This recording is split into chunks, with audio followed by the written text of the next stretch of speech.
everybody, Sarah with you today for our Technique Tuesday video. Today we are working with stamps. I'm going to be using these gorgeous stamps from P13.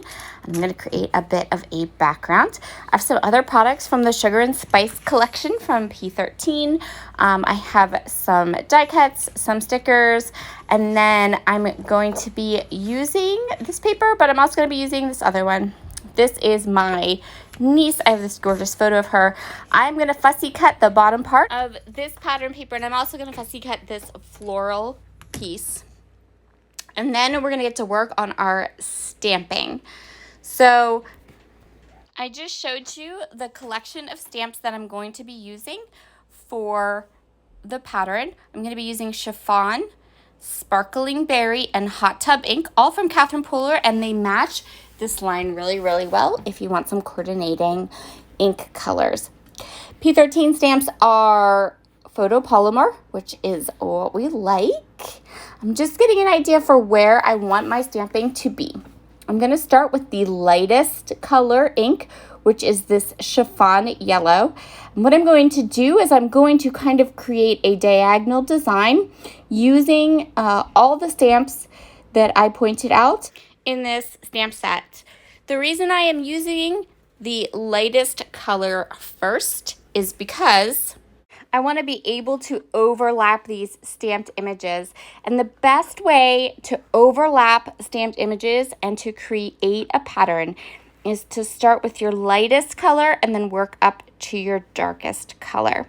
Another great tip for this kind of a technique is to go ahead and let your inks dry and soak into the paper a little bit between colors. That way they will overlap each other instead of trying to mix and create mud or some funky color combo that you don't want.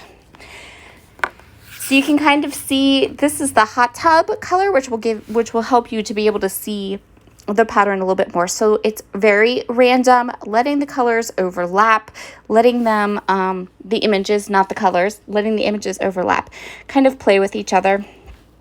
Love that cherry. This layout will be a companion page to the layout I created for our monthly YouTube hop. So if you haven't checked out that video, you can head over to my channel, Sarah Scraps, and then you can see how both of those layouts will coordinate. Because of that, I don't have a proper title for this particular spread, but one of the stamp sets says life is sweet. So we're going to go with that as like the title of this page, but really it's a companion page to sit next to the page I created for this month's YouTube hop. So this is the sparkling berry, and this is going to be our last stamp we're going to use, or color, ink color. The word I'm looking for is ink color. This is the last ink color we're going to use. So I wanted to do this particular type of layout for you because I wanted to show you that stamp sets, you can use them without it being super hard, right? We don't need to color these images. We don't need to do anything that is difficult. There's no like rough or hard stamping technique. This is a really easy way to start adding stamps to your repertoire. This is an easy way to use the stamps you might already have hanging out in your scrapbook room. The last thing I'm going to do, the last stamps that I'm going to use are these cute, sweet little hearts. And I'm going to go ahead and I'm going to use them to fill in the gaps. So when we stamp patterns like this, it's always important to start with your large. So we want to move from our largest stamp to our smallest stamp. We want to start with our lightest ink color and go to our darkest ink color. And as long as you can kind of keep those two tips and tricks in mind, creating a stamped background on a page can be a really fun and beautiful addition to a layout. Once I have all of my stamping done, I'm going to go ahead and start creating my layout. I'm going to place that larger piece from the pattern paper right across the bottom of my layout. Now, I do want to go ahead and mount my photo with just a nice color. So I'm going to use a bit of this pattern from the collection. You'll notice I am intentionally not cutting into that beautiful little collection of goodies down at the bottom there. I'm going to use those for another layout, but I am going to fussy cut them, so I'm just going to set aside those pieces for use another day. So I'm just putting a light pink layout around my photo. You can see she is loving her cotton candy.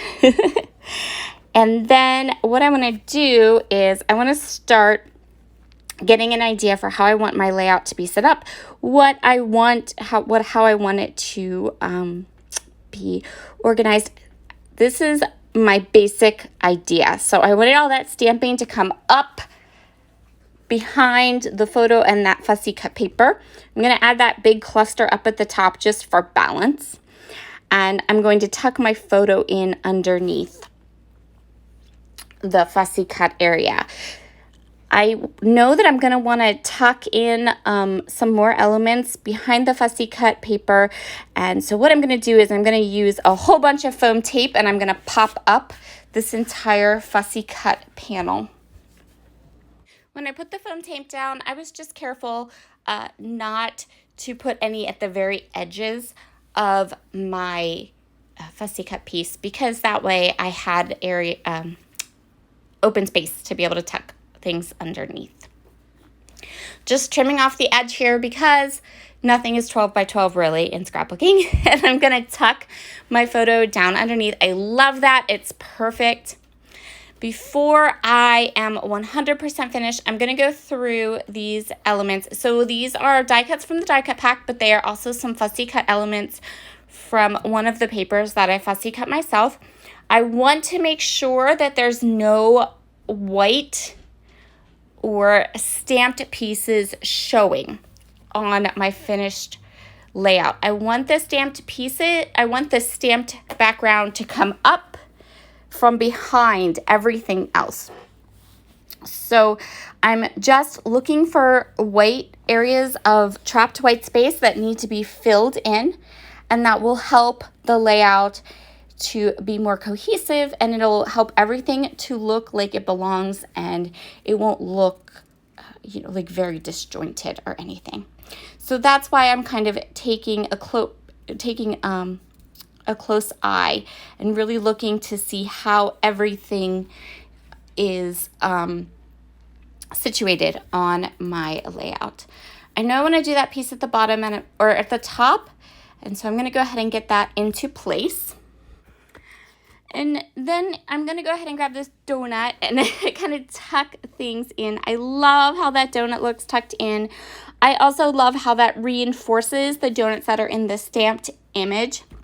I'm going to use some of the floral pieces around the bottom. Again, reinforcing and making sure that things look cohesive. There was a lot of candy in my fussy cut panel, so I didn't feel like I needed more candy, but I have all of those. I have that huge floral cluster at the top, so I wanted to make sure I had the floral cluster at the bottom. Love those macaroons, and they just fit so perfectly down there. I decided that they needed to be in part of my design plan, and then I'm going to put this ice cream and the little popsicle up at the top.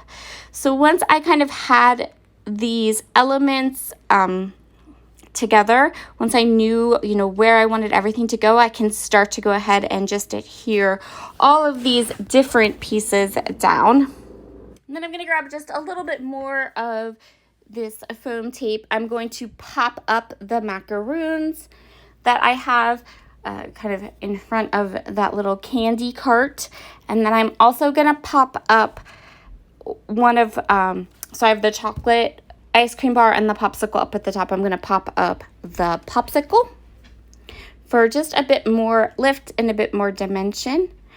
And that is where we're going to call this layout done. Thank you so much for joining me today for Technique Tuesday. Be sure to take a peek at some of these amazing products in the shop. I just love this P13 Sugar and Spice collection. It is whimsical and fun and so cute. I love it. It's perfect for all of those fair photos, amusement park photos, dessert photos. So I hope you'll head over to the shop and take a peek. There will be links in the description box below to the collection, as well as all the 3 ink colors that I used.